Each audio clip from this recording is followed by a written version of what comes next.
Hi, Steve here, the Laughing Stoic. Welcome back to the channel. Today I thought I'd do things a little bit differently.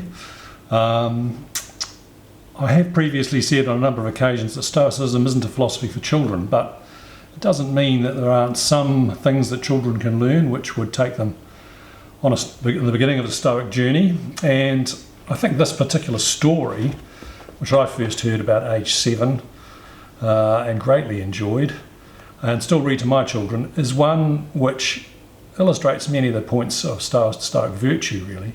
And it's an extremely enjoyable story anyway. It's by Rudyard Kipling. It's from the Just So stories, and it's called The Elephant's Child. So here we go. In the high and far off times, O best beloved, the elephant had no trunk. He had only a blackish bulgy nose as big as a boot. He could wiggle it from side to side, but he couldn't pick things up with it. But there was one elephant, a new elephant, an elephant's child, who was full of ever so many satiable curiosities, and that means he asked ever so many questions. And he lived in Africa, and he filled all of Africa with his satiable curiosities. He asked his tall aunt, the ostrich, why her tail feathers grew just so, and his tall aunt, the ostrich, spanked him with her hard claw. And he asked his tall uncle, the giraffe, what made his skin spotty, and his tall uncle, the giraffe, spanked him with his hard hoof. And he's still full of satiable curiosity. He asked his broad aunt, the hippopotamus, why her eyes were red, and his broad aunt, the hippopotamus, spanked him with her broad hoof. And he asked his hairy uncle baboon why melons tasted just so, and his hairy uncle baboon spanked him with his hairy paw. And he's still full of satiable curiosity. He asked so many questions about everything he saw or heard or felt or smelt or touched, and all of his uncles and all of his aunts spanked him, and he was still full of satiable curiosity. Then one morning, in the middle of the procession of the equinoxes, the satiable elephant's child asked a new fine question he had never asked before. He asked, what does the crocodile have for dinner? And then everybody said, hush, in a loud and dreadful tone, and they all spanked him immediately and directly without stopping for a long time. By and by, when that was finished, he came across a colo bird sitting in the middle of a wait-a-bit thorn bush, and he said, my father has spanked me, my mother has spanked me, all my aunts and uncles have spanked me for my satiable curiosity, and I still want to know what the crocodile has for dinner. And then the colo bird said with a mournful cry, go to the banks of the great grey, green, greasy Limpopo River, all set about with fever trees, and find out.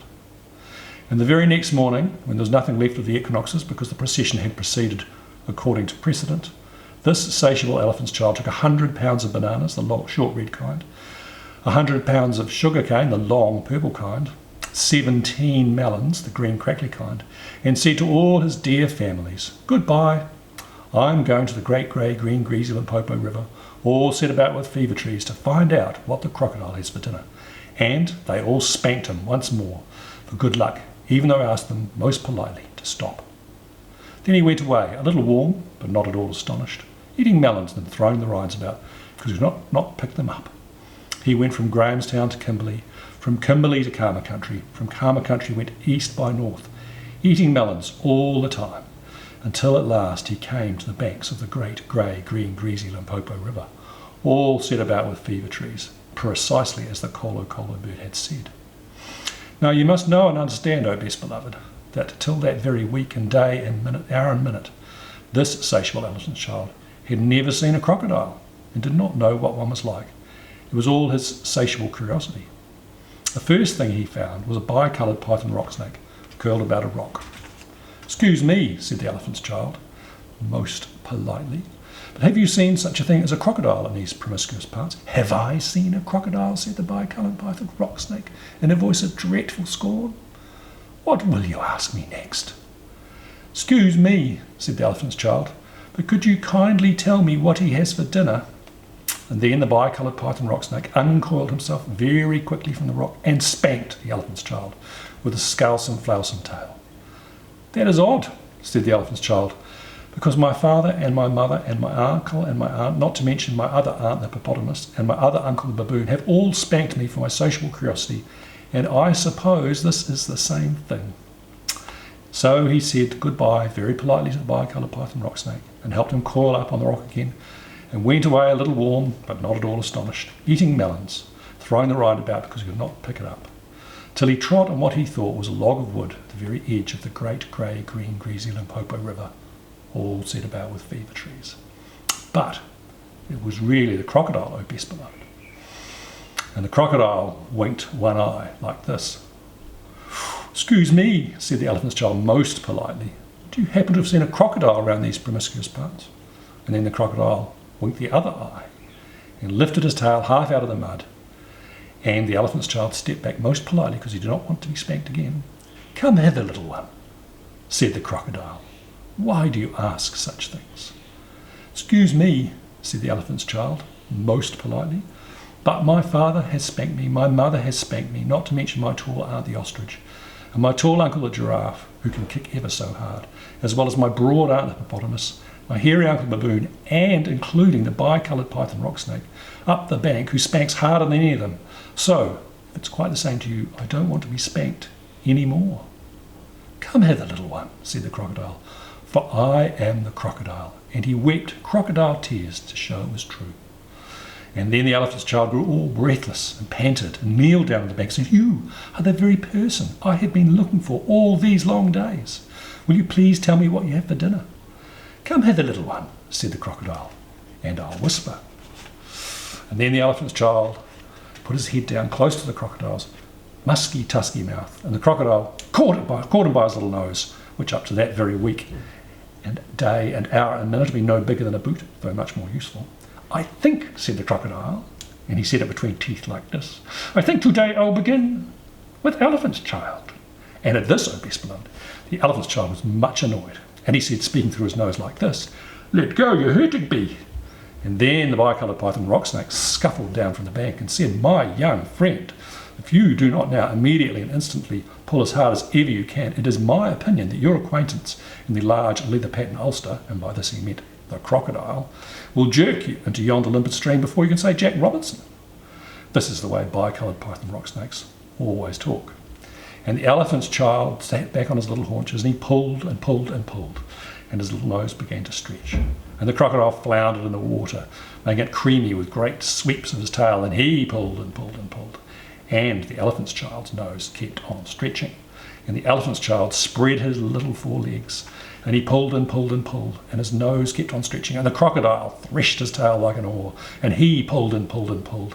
And at each pull, the elephant's child's nose grew longer and longer, and it hurt him hideous.